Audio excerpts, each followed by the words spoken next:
we got to get into the review. And I'm going to tell you right now, this was selected by, this was made an option.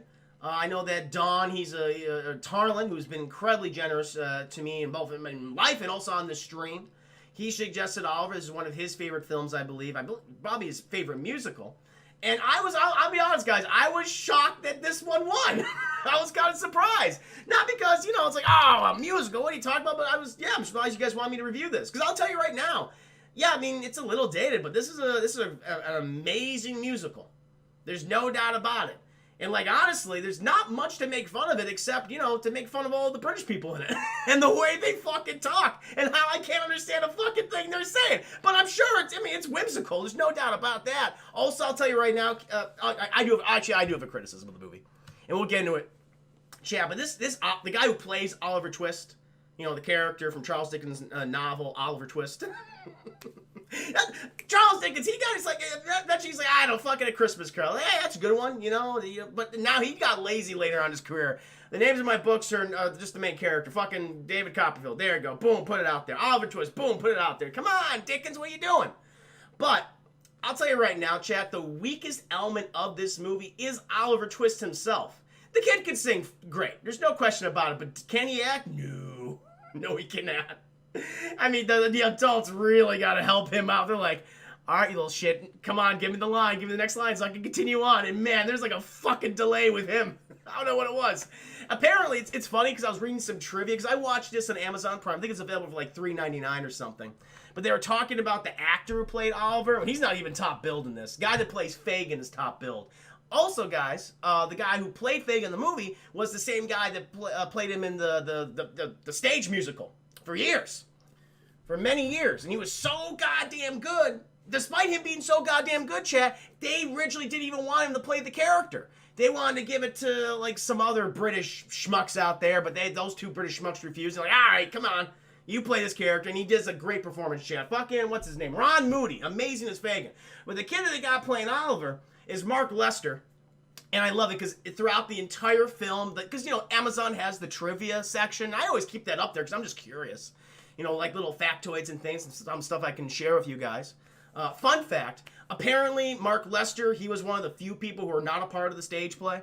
And he didn't know what the fuck was going on half the time. He didn't know how to do any of the musical numbers or the dance scenes or something. And I'm not going to say the kid's an idiot, but it kind of comes across that he's not the brightest bulb. If you will, chat. Even to the point where they put all his money in a trust. And you know what? As soon as he became 18, chat, he blew all the fucking money he earned on this movie for a Ferrari. All the money.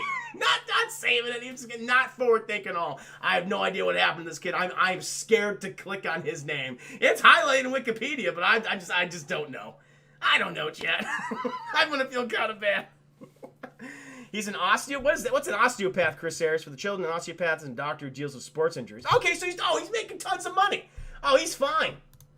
He's doing real good. Jesus Christ. Okay, I clicked on his name, and it's just him fucking bare-chested, chat, and just stare at the camera like this. I am not fucking joking. Click on his Wikipedia page right now and see this. Holy shit, you're right, he's an osteopath. That sounds like he's a psychopath. He's got 4 kids. But he apparently got divorced, though. But he got remarried, though. Oh, good for him. He's doing well for himself, Chad. He's doing well for himself. Yeah. Oh, wait, did he? Oh no. Michael Jackson got him, chat. Lester was a close friend of Michael Jackson and is a godfather to Jackson's 3 children. Oh, this is the fucking deep dive. Holy shit, chat. Oh my God. KJ317, thank you for the subscription. Welcome to the stream. How you doing tonight? Twist. Welcome, Joey the Jedi. Yes, exactly. Holy fuck, chat. This is the review. Fuck the movie. This is the goddamn... I'm reading the Wikipedia page. Hold on.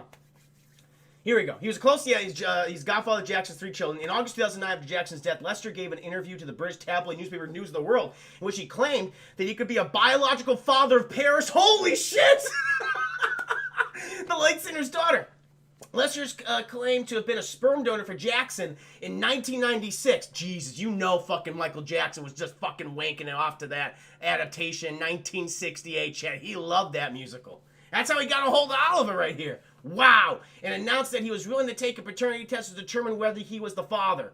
Brian Oxman, former lawyer for the Jackson family, rejected the claim in a television interview, stating, "The thing I always heard from Michael was that Michael was the father of these children. I believe Michael." 2019, Lester stated that he was one of 20 sperm donors for Jackson. What is he doing with all this sperm? Is this like in some fucking vault on Neverland Ranch? What's he doing? This is nuts, Chad. This is the movie. This is the review right here. So it all makes fucking sense. This kid's crazy. This kid lost his mind long ago. You can see it. You watch this movie, chat, and you know something is not. It's not gonna be a bright future for him. Unbelievable. What are you sharing, Harold Bog? I'm not gonna show this on my stream. What is this? Oh yeah, there you go. He's not a good actor. That's the thing, chat. It's like, because I was watching the film, and I'll tell you this right now, because I'm not going to say, I'm going to do a review for every single dance number or musical bit. I'm not. I'm going to tell you the story of Oliver Twist, my fucking version. It's Christopher J. Herman's Oliver Twist. That's what you're getting tonight. But I'll say this right now. A lot of the musical and dance numbers, they are great. There's no question. Yeah, there's some dated stuff, no doubt about it.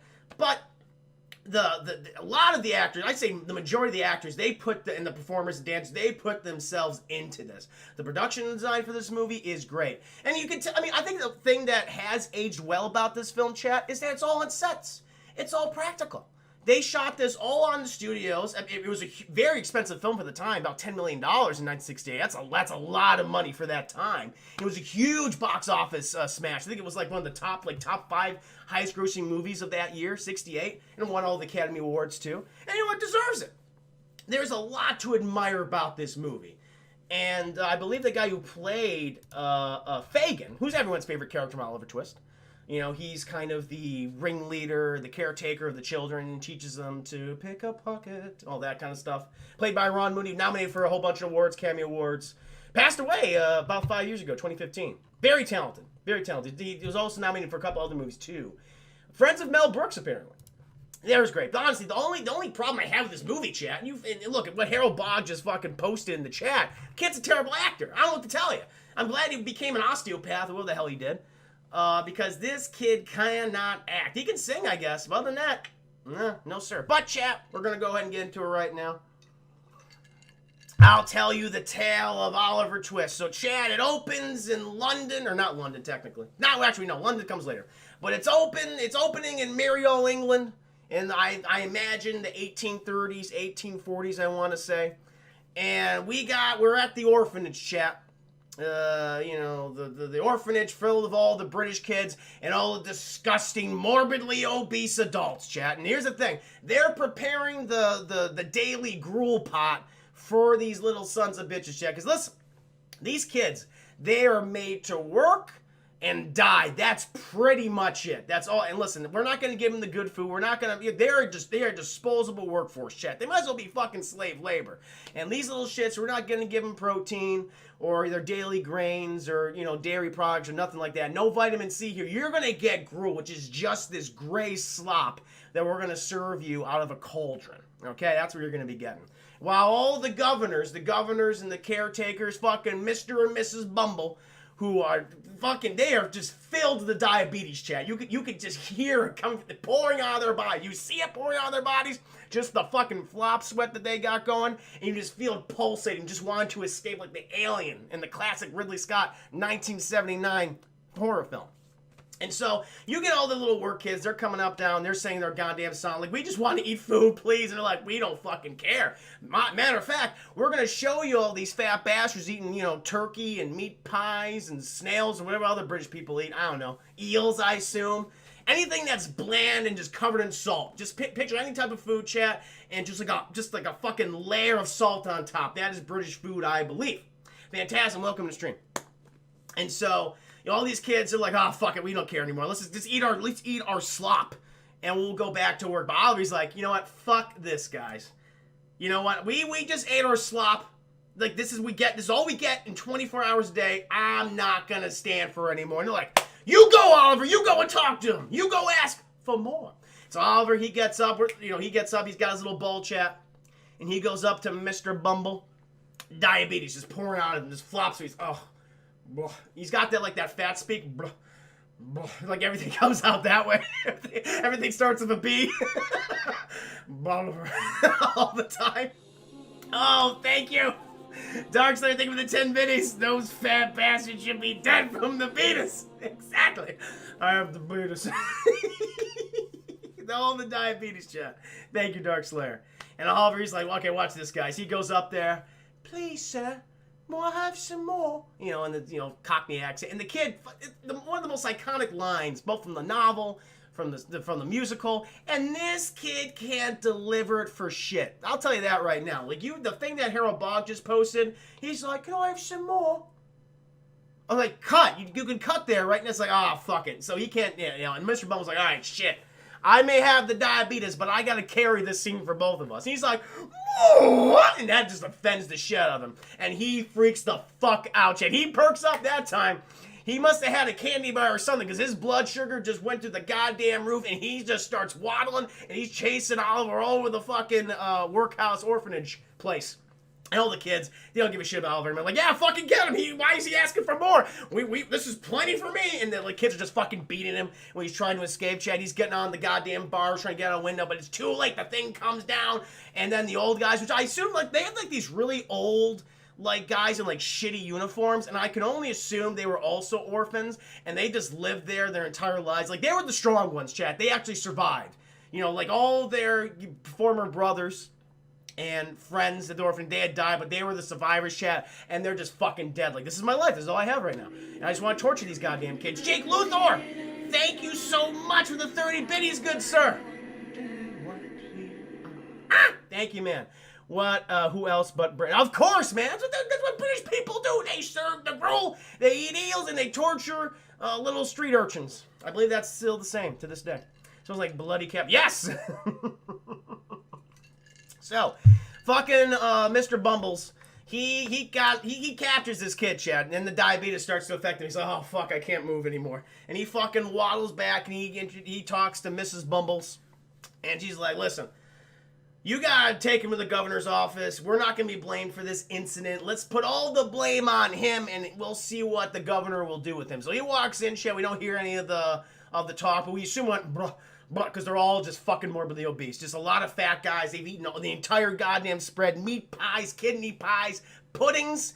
British people love puddings, apparently. This movie's chock full of the puddings, chat. And they've eaten all of it. And so they can barely fucking move. They're like, all right, fucking sell them. Which, again, you can't sell orphans back in the day. But Charles Dickens went, sure you can. And then Mr. Bumbles, he just fucking takes this kid out in the dead of winter and he says, child for sale, get your child here, 3 shillings.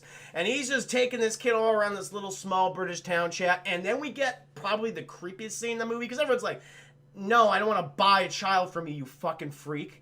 Eat a carrot. And so, but one guy has his attention, and it is on Mr. Oliver Twist, and it's the Undertaker, and he's just staring at this kid, licking his lips the entire time, like, oh my god, this is like a Victorian era pedophile. That's what we're getting right here. Jake Luthor, thank you for the 32 biddies, good sir. They ate the kid who died. They probably did. That's probably what they did. Joey, you can't have your pudding before you have your meat. Chris, you can spot where the story serves as a heavy inspiration. Oh yeah, clearly. No, I mean, that's what Harry Potter is. It's totally inspired by the works of Charles Dickens. There's no question about that. All the magic stuff, Oliver Twist in particular, David Copperfield too, And so the Undertaker's like, I want that little piece of ass right there. And Mr. Bumbles, he doesn't give a shit. He's going to pass out. He's like, all right, fucking take him. But I want my money. He's like, no. You got to give me a week. I got to test drive this little boy here. And he's like, fuck, fine.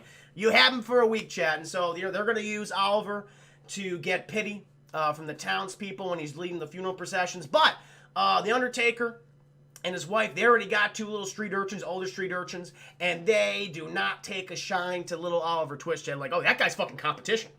So we're just going to bully the shit out of him. Oliver's like, I've had enough of this, because they start talking about his mom, chat. Apparently, his mother, she came to the workhouse, chat. She was heavily pregnant, deathly ill. She fucking shot little Oliver out, but then she perished right then and there on the slab, chat. And they're like, well, guess you're going to be an orphan forever, Oliver. And Oliver's like, don't talk about my mother. And that's what the older orphan starts talking about in the Undertaker's house, and then Oliver's like, okay, fuck this, and he just goes random, Chad. He starts beating the shit out of this kid. The older orphan, he goes and talks to Mr. Bumbles. Mr. Bumbles, he comes waddling back, Chad. They can't find Oliver. Apparently, the Undertaker's wife and the girl orphan, they have trapped Oliver inside a coffin, Chad. And he's just talking shit. He's like, I'm not scared of any of you motherfuckers. As soon as you let me out, I'm going to start biting and scratching. And they're like, we can't deal with this kid anymore.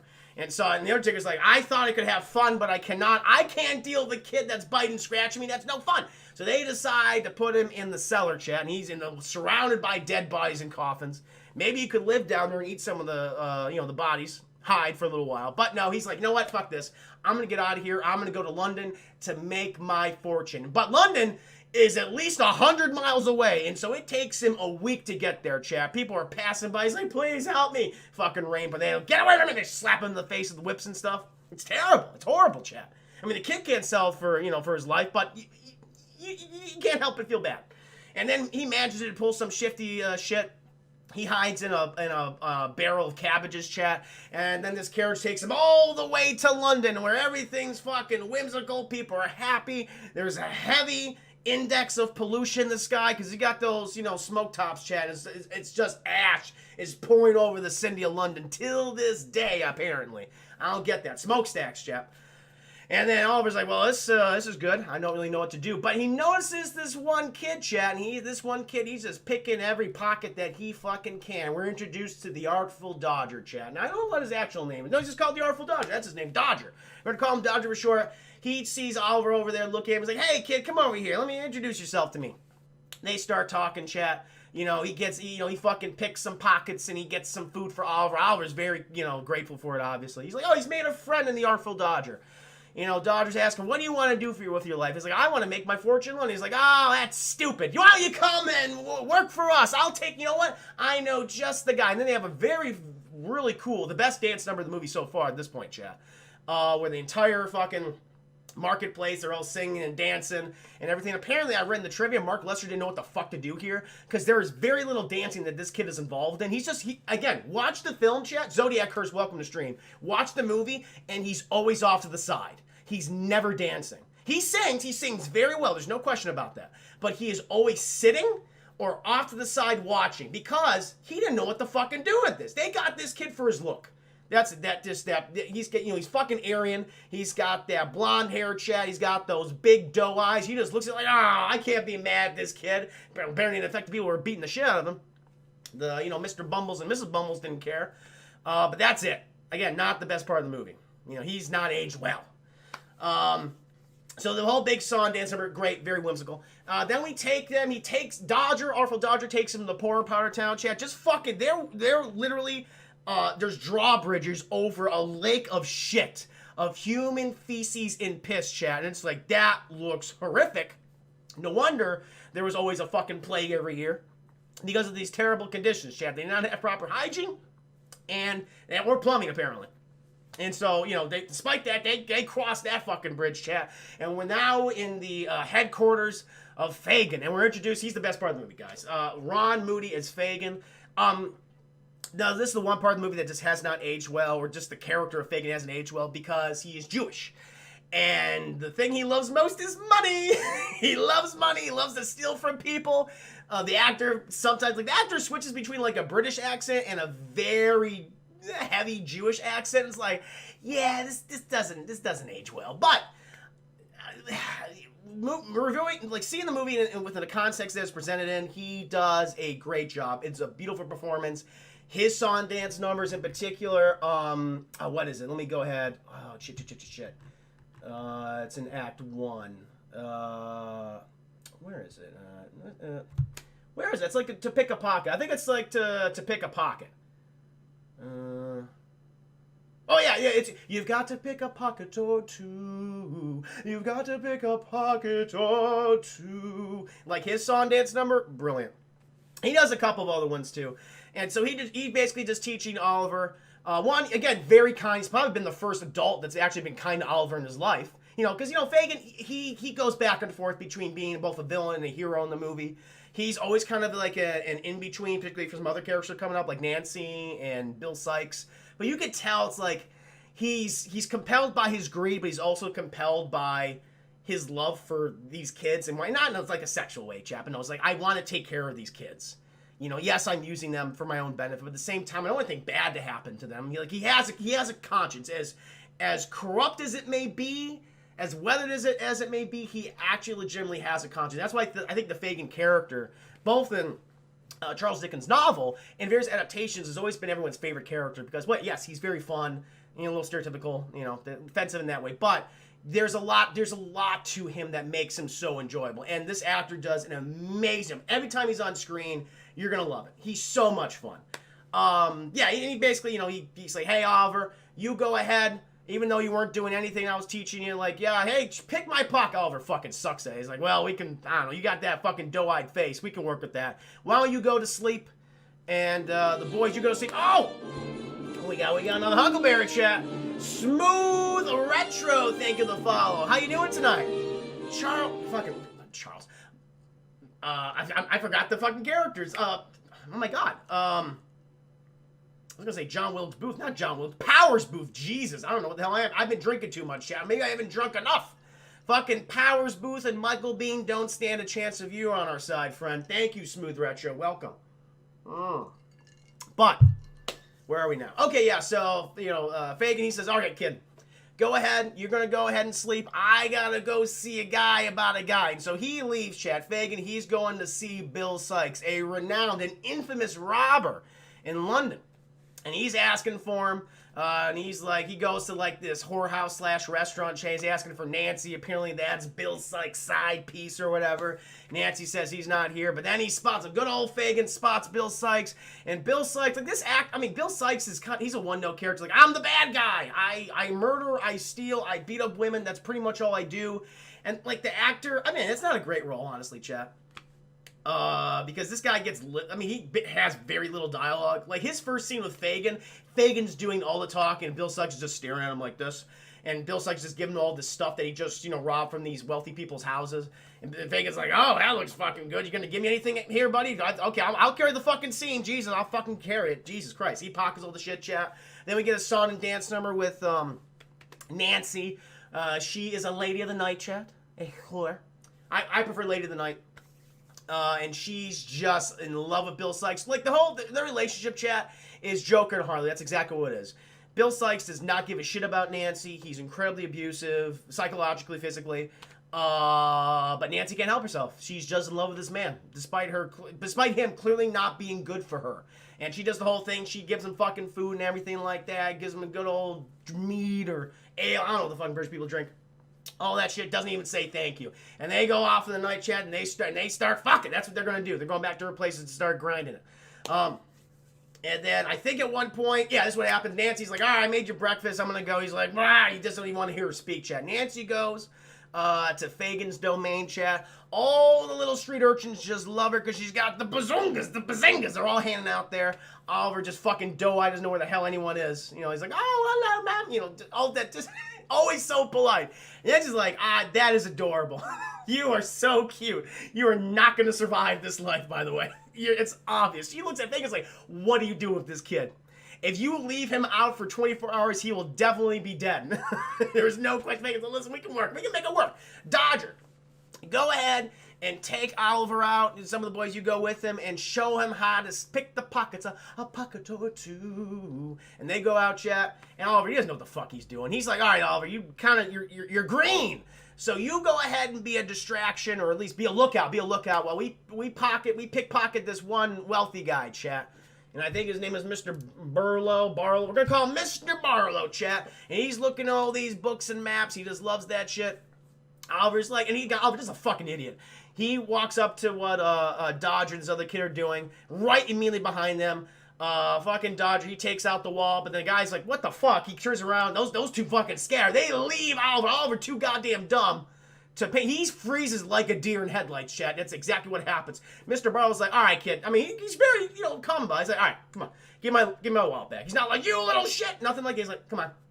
Give it back. And then Oliver then the fight instincts kick in, chat, and he starts running. And he's like, Mr. Barlow's like, all right, get that little shit. I try to be nice. The police are chasing after him, chat.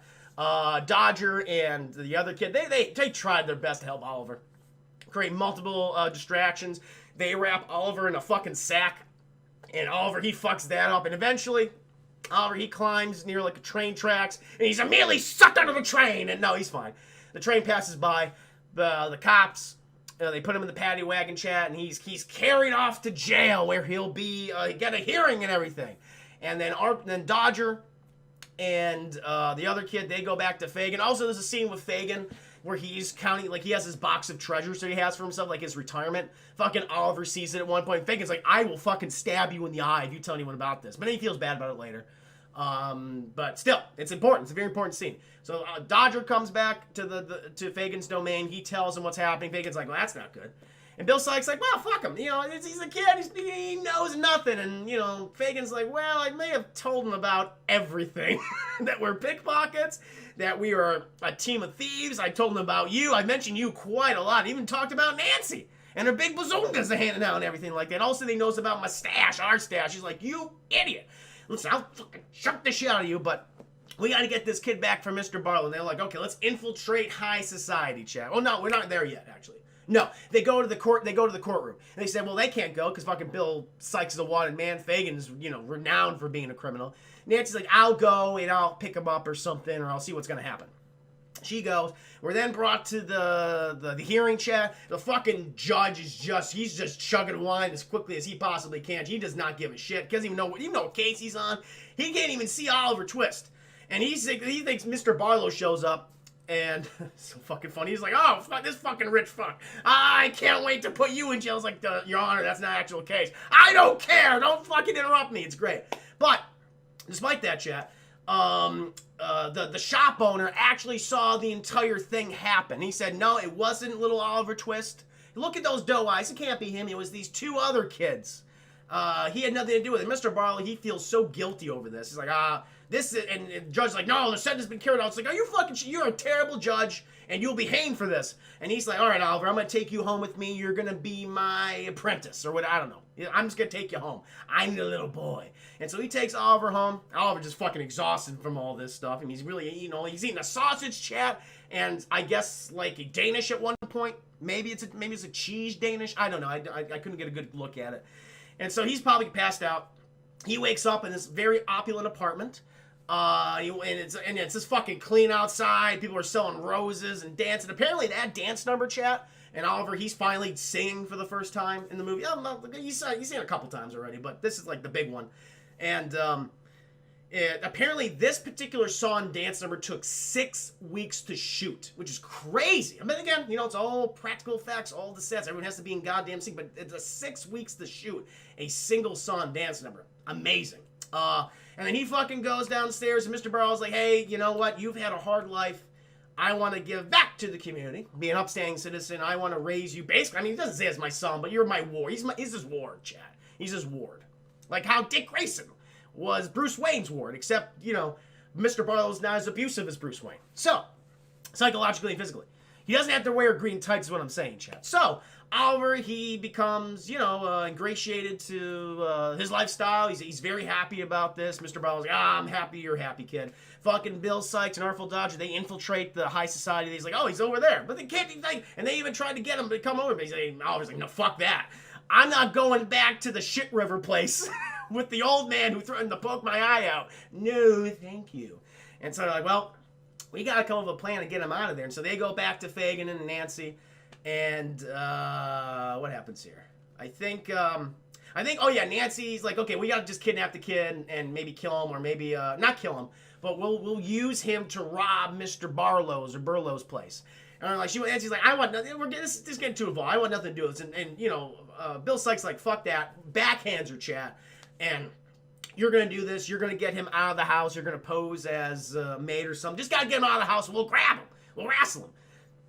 She's so conflicted about this, but then, it's the Joker-Harley relationship, chat. She does a whole number. It's like, he'll always need me. It's like, Jesus, Nancy, you could do so much better in your life. And so eventually, Mr. Barlow, he's like, oh, Oliver, I love you. So I'm not really love or anything. He's not gotten that close, but he respects him. He's like, he's affectionate towards him. He fancies him, Chad. And he trusts Oliver. He says, listen, hey, if you can run me a quick errand, I would really appreciate it. Could you just go ahead? Here's a £5 note. I own Mr. Jessup, the bookstore owner, £4 and 90 quid, and so he's gonna. First of all, the British currency system is weird. £4 and 90 quid, and I'm gonna get back 10 shillings. Isn't it 10 quid? What the hell does that mean? What are you talking about? How does your currency work? I get £5, like, oh, pounds, like £1, £2, £3, £5. Got that? Makes sense. 90 quid, I guess, is like 90 cents. And he's mentioned shillings. Where's shillings coming into the currency? I don't get it.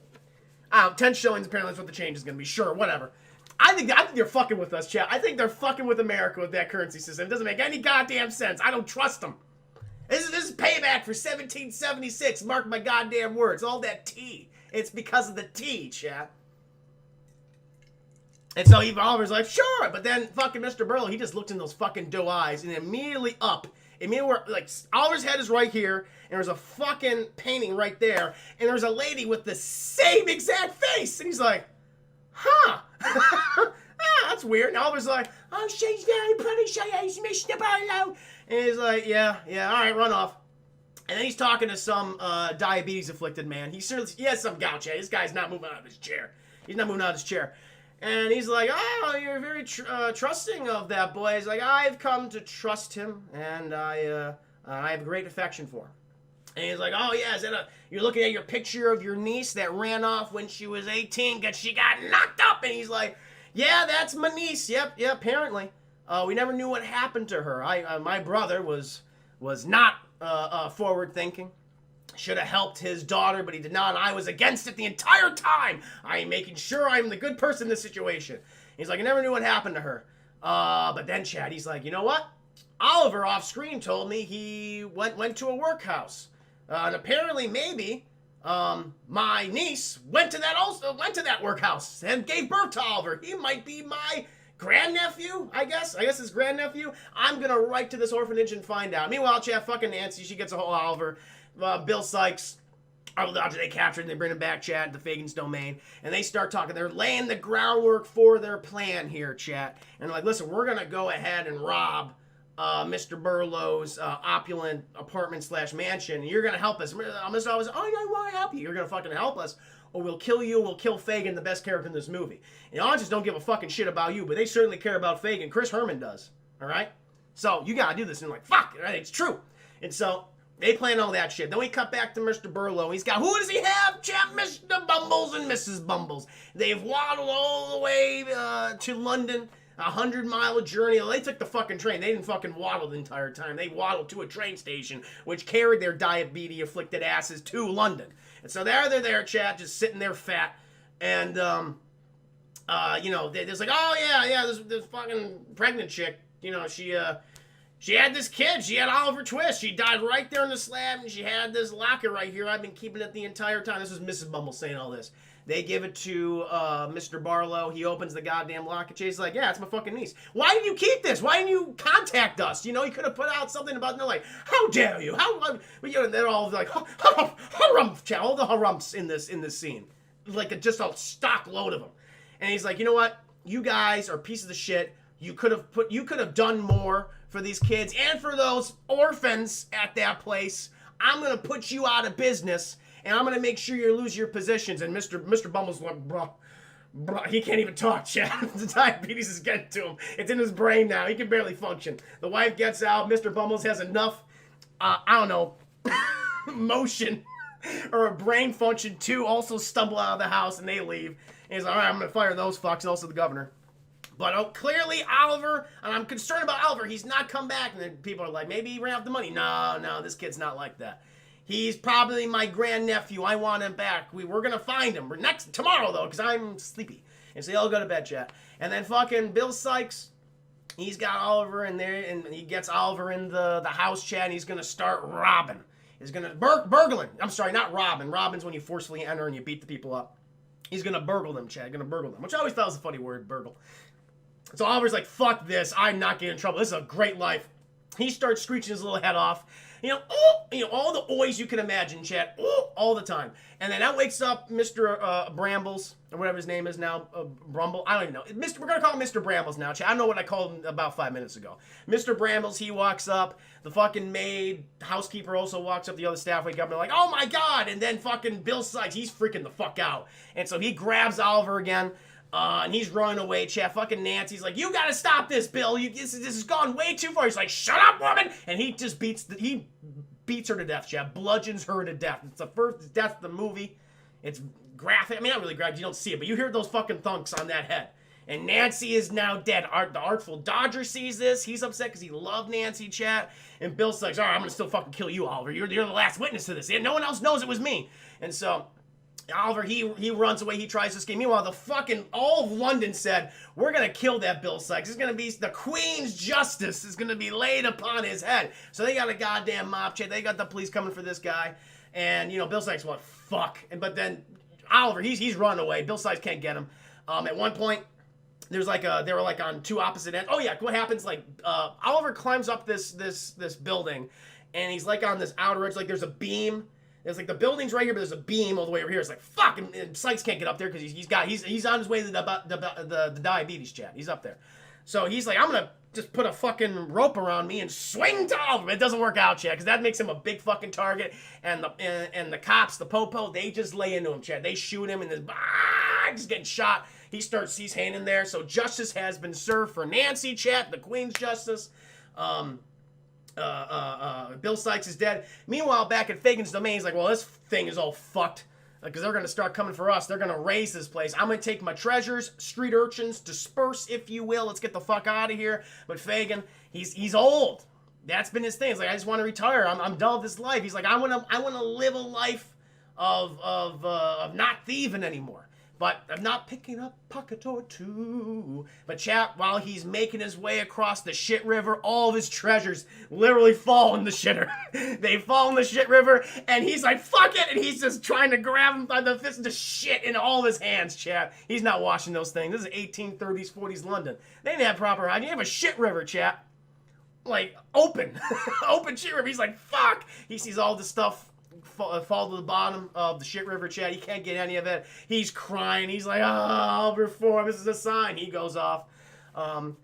We then cut back to... Oh, no, it continues. The end credits is Mr. Bramble's like, I love you, Oliver. You're my grandnephew, by the way. Oh, all right, great, chat. And then they go off, chat. They live a happy life. But the proper scene in the movie, because the characters you care most about, is Fagin. He's like, you know what? I'm going to live a life of lawfulness. I'm gonna be lawful good in this situation. He's just walking down the street, but who does he see? He sees the Artful Dodger, his favorite of the street urchins. And the Artful Dodger, he's got a little wallet that he just picked a pocket from. And Fagin's like, oh, I gotta get my fix. He's like, all right, kid, let you and me. It's always been us. And they go off, they fucking dance in their merry way, chats, pick a pocket or two. And they go off into the sunset. And it's not really, it's a sunset, but it's a painted picture of a sun. Doesn't look great. That hasn't aged well. They had those backdrops. It's like, yeah, that's clearly a sheep. But fair enough. And they hop and skip away, chat. They have the credit sequence of Mr. Brambles is with Oliver, living idyllic lifestyle. And chat, that is Oliver with an exclamation point. The musical. It's a whimsical movie. There are some fun scenes and everything in this. The weakest part of the film is Oliver himself. Honestly, they had just cast a kid. Maybe from the fucking actual stage play would have been a lot better.